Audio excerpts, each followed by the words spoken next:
Good afternoon, Daniel and other friends. Today is August 24. The convention's over, and we're continuing on our adventure into this fall election. Most important one in American history, perhaps. And it was an exciting convention that the Democrats put on, burning outside and partying inside and chuckling and dancing and a lot of partying, but it was kind of interesting that who went to what and why they didn't go, and the late night performance. Biden didn't get on TV till 11:30. Obama didn't get on till 11, and the other talkers and speakers were just babbling on mostly. And to the grand finale, which was Friday night or Thursday night, and that was when Kamala made her acceptance speech. And I thought it was interesting that her own father, who's 86 years old, a few years older than I am, he wouldn't go to his daughter's acceptance of the first woman, first black woman to get a nomination to run for president of the Democratic Party. And but I guess they don't get along, and I guess he's not the only one that she doesn't get along with. In fact, the overall enthusiasm is not backslapping happy. Governor from California, Gavin Newsom, was there, and he made some unflattering comments that Kamala got the nomination not through an election, not through multiple or through choice, but through the Democratic Party. No votes, just an assignment. And as a result, which she says and the like, they're losing not many Democratic voters, but all those loyal Democrats, the Muslim votes. They're not going to vote for her because her stance. And the overall convention, from all opinions, from it was being a disaster to being it was a wonderful thing, beautiful and loving and the like, and all the used to say the sick, the lame, and the lazy were there, and I see that it was a convention with all icing and no cake. I think it took away a little bit, and I think Trump was polite enough, and RFK was, that they waited till the convention was over. And RFK joined forces with Donald Trump. And it was quite a feat. I believe that Trump will not only get many of the Kennedy voters, or most of them, if not all of them, but it expands his acceptability to many people. Because when you're join forces with people like Bobby Kennedy Jr., there's a certain amount of credibility and acceptability of honesty that I think Bobby Kennedy brings with him. Don't agree with him. I don't agree with him in all of politics, but I do respect him, and I do respect a lot of work that he does. And he is going to be a great asset to Donald Trump, I believe.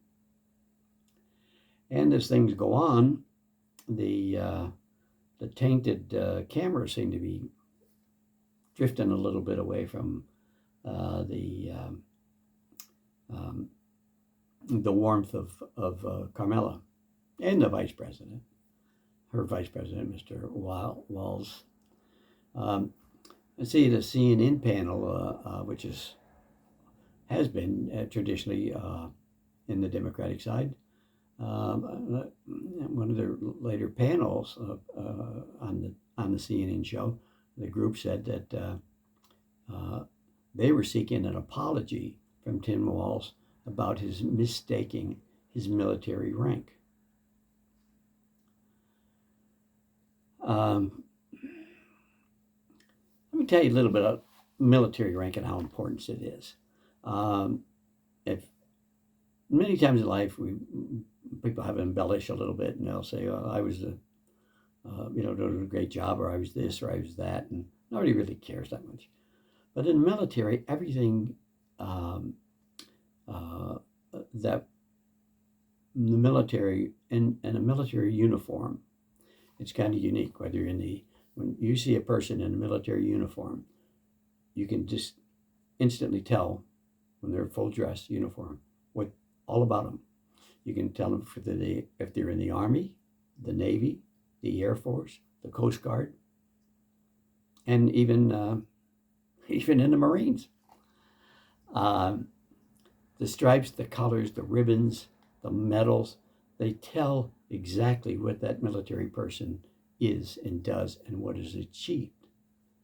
And as an example, on my hat, I bought a little hat here, but on the top of the hat, I wear what's called a combat infantry badge.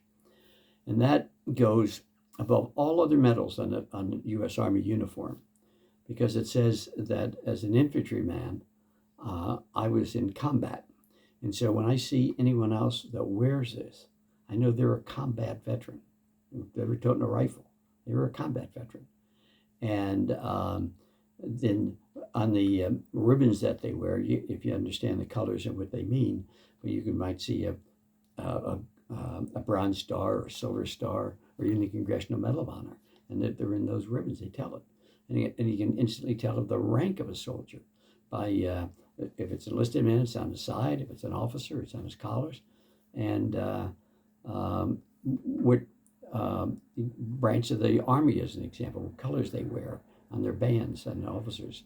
So it's very, very important to know what and you can't fabricate or put a Silver Star up here, and because those are awarded. Everything that we wear is awarded. This patch here, that was the 173rd Airborne Brigade patch that we wore it on the right shoulder. Now, if you were, if you're on the left shoulder, if you're in combat and you go to another unit, you can wear this patch, the 173rd patch, on my left shoulder because I was in combat with that unit. And you'll see some military people, they'll have their unit patch on one side and another one on the other. And that's what it means. They were in combat with that particular unit. So everything is detailed. So, and they're earned. They're not handed out. There's no false awards, and they're called military awards. You're awarded them. So when someone comes out and wears and claims falsity, it's an insult to everyone that wears one of those uniforms, because everything they wear, they earned, they were awarded this. And yet when someone fabricates it, tells fraudulent stories about themselves, they degrade the rest of the military people. And it's insulting.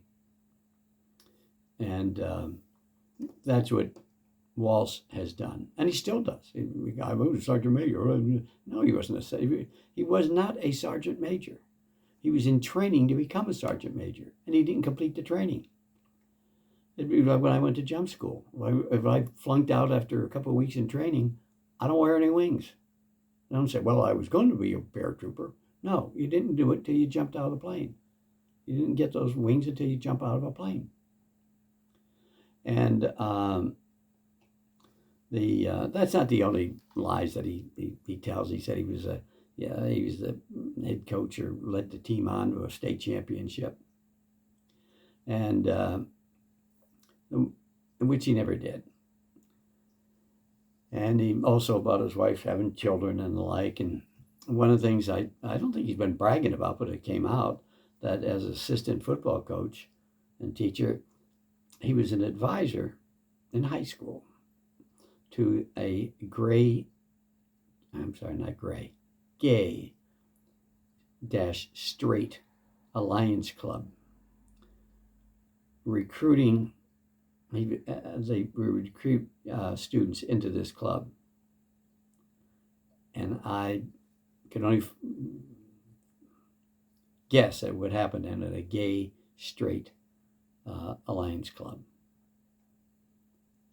He did that and took some of the students to China. He's been into China more than more than anybody I know, but because he's a Marxist, he believes in the Marxist. Of course, you can see what he did in the state of Minnesota. But here it is.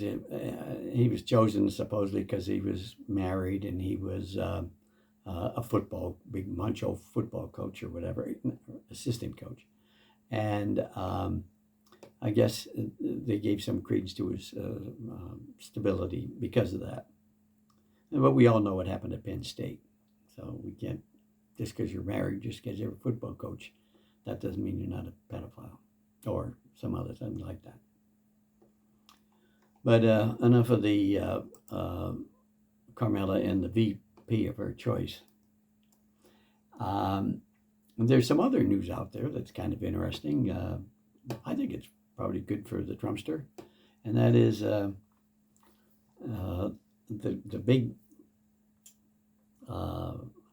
star for the Democrats has been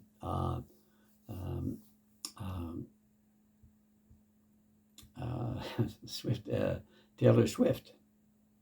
In fact, in the last election, she baked cookies for Biden. I mean, she was really plugging for Biden, and she was coming out this year for him. I don't think she really has made a big statements as yet, although she's still looking like Biden. However, there's a program or a group called Swifties for Trump, and there's a TikToker, wherever those things are, those people that do those videos, and they started a program called Swifties for Trump, and they got about 3,000 people that are following in the Swifties for Trump, Taylor Swift's followers. Now it's still way out of whack. I mean, so far the Democrats and Taylor Swift has not made any movement yet, but there's a growing swell, you might say, with the Swifties for Trump, and that in itself is, I think, kind of warming, because it's not only the Swifties for Trump that are the tide is moving, not going in, the tide is going out for the Democrats. Even in Silicon Valley, for years, a Democratic stronghold, a bastion, was all these lefties from the Silicon Valley, and their tide there has changed. The leadership and the big money from the Silicon Valley is going to Trump, and there's reasons for it, and it's just one more advantage to dealing with Trump. And we happen to see that everybody complaining about the voters and the like. And Arizona, the Supreme Court ruled that Arizona's law that says that they can only citizens of the United States can vote. Only citizens. So that ruling came down from the United States, joining these other states that are making reforms. And I often talked about, if you're going down a highway, you notice that traffic on super lane highways, the interstate, you'll go at the same clip almost, even if it's 70, 80 miles an hour. But if you put one radar car on that highway, whoosh, everybody's right at 70 there, because and the cop only has to arrest one people, and whoosh, everybody else is following the law more or less. And so the state of Ohio, the Secretary of State has referred over 100 illegal aliens for prosecution for registering to vote in elections. Now that sends a wave across, especially aliens, because they're in this country and it's thin ice, and for them to be prosecuted for voter fraud, and that's what it is, voter fraud, because they're not citizens, and so we're heading to a clear election, even in Georgia, where there's been many changes, and one of them is that Trump and the governor of Georgia have kind of patting each other on the back. So we'll see if how that works out. And just some other little news that in the news, you might say, is that Nikki Haley. There's stories about Nikki Haley that I won't go into today, but there are other things about it. But she was in Taiwan. I don't know why Nikki Haley goes to Taiwan. And she was complaining there about America's isolation policy. And that, in other words, that she likes America to be in all these foreign wars with Israel and the Ukraine or Afghanistan and Iraq and throughout in Africa and all that. And she says that that America now she's against our isolationist policy. I don't know if she ever read much about American history, but George Washington was clear when he, back in his days, and it hasn't changed much. He said America has to keep out of foreign countries' own problems. Let them settle it. And we've spent, trillions of dollars, trillions.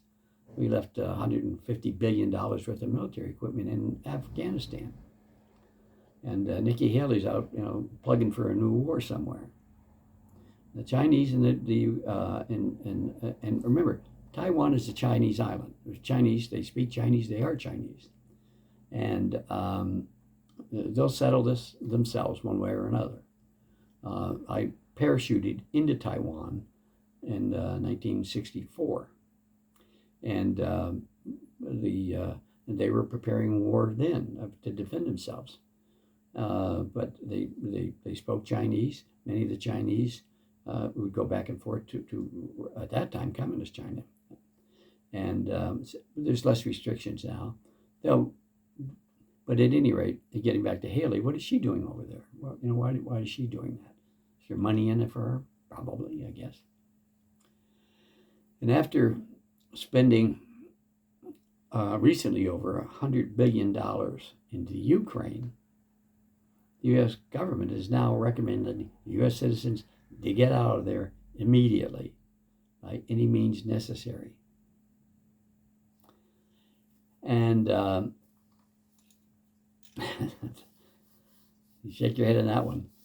And if you have a dual citizenship in Ukraine and America, the Ukrainians put into a law June 1 of 24 that says if you have dualship in Ukraine, you can't leave the country.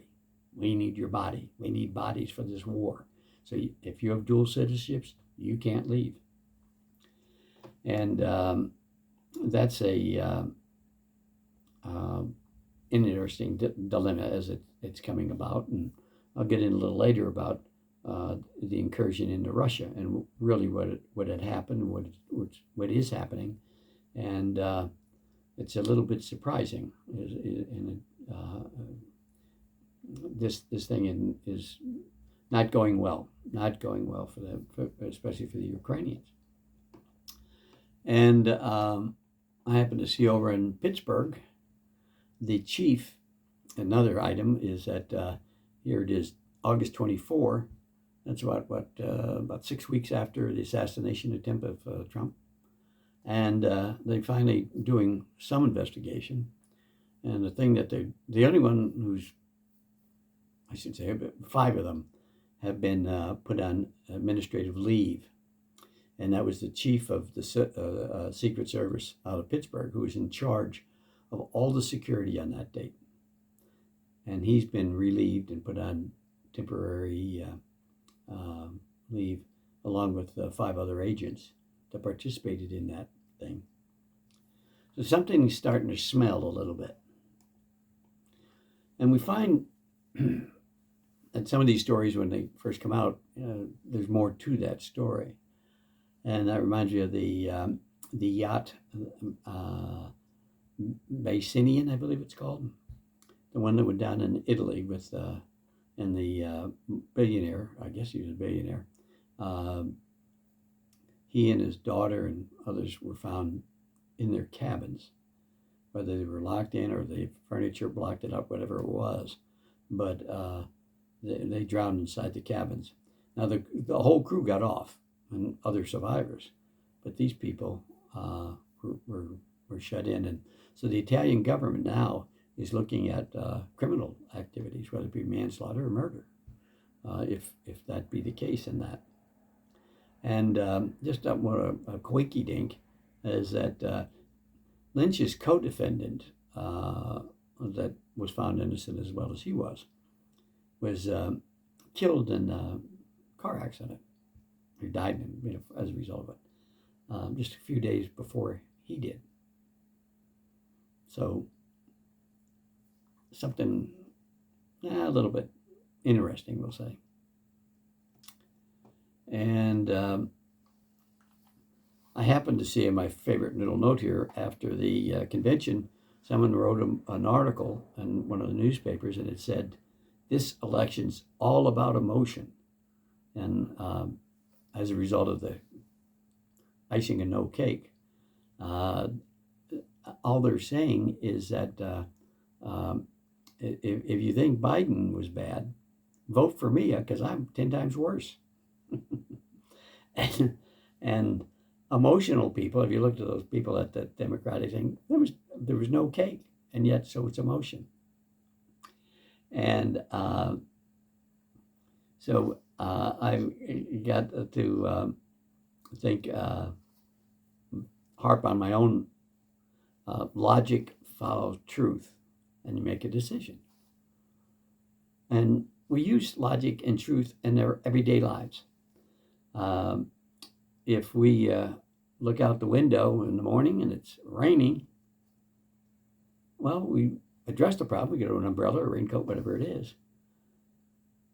And we don't emotionally trust the weatherman on television who says, "It's not going to rain tomorrow. It's going to be sunny." Emotionally, you may, I like the weather guy. He's a nice guy. But you can't trust him many times. You have to trust your own logic. He'd be the best weatherman in the world, but if he gets it wrong and you go out, you say it's sunny, I'm going to wear a bathing suit outside, and it's cold and raining. No, you use logic, and the truth is that it's cold and raining. You better adhere to it. And like when you're driving down the road and you happen to notice your gas tank is going low, logic tells you better get gas. You run out of gas, and as a result, you're going into the gas station to get the gas. And there's times for emotion. If you want a sad movie, you rent a sad movie. If you want a high emotional thing, rent a movie like Rudy. It won't hurt you. That's where you live. Sometimes emotion's good. But it's good for things that don't necessarily affect your everyday life. That's so important. And when it comes to important things about your life, you have to use logic and seeking truth to help you make a right decision. And, as I said, emotion is watching a movie or buying ice cream. But voting should not be an emotional. It should be logical. You may like the guy and say he's honest or he's this, that, and the other thing. But it's not logical to like someone and then knowing that he's lying to you and cheating you, and then give him your business. We don't do that even on a regular basis, but we do it when we vote. We take so many of us take voting for a whimsical thing, and it's very important to realize how many Americans have fought in wars from the Revolutionary War to this day. And they were doing it, and I know from my own experience, is for to protect America. And so that you had the freedom to vote, you had the freedom, and with that freedom of voting, you had the freedom of speech, you had the freedom to the many freedoms that we have in this country. And when we don't take that vote serious, we use emotion on it. It affects our life. It affects my life every time I went to the gas station. 4 years ago, I was getting gas at $2 a gallon. Now it's $4 a gallon almost, give or take a few cents. And these patriots, and I'll call them true patriots, that fought and died for our country to give Americans the privilege of sustaining our life that we appreciate. One should vote logically, seeking the truth to their best, and then voting appropriately. And that's so important. Logic, truth, importance. And voting is nothing to believe in. Just it's an emotional thing, because it isn't. You're voting for a person who's going to take the toughest job in the world, and locally the same way. School board, city council, these people are dedicated to either improving or controlling your life. I think the Democrats like to control more. The Republicans like more freedom, more responsibility. It gets down to that. But enough lecturing for the day. As Paul Harvey would say, have a good day. Bye.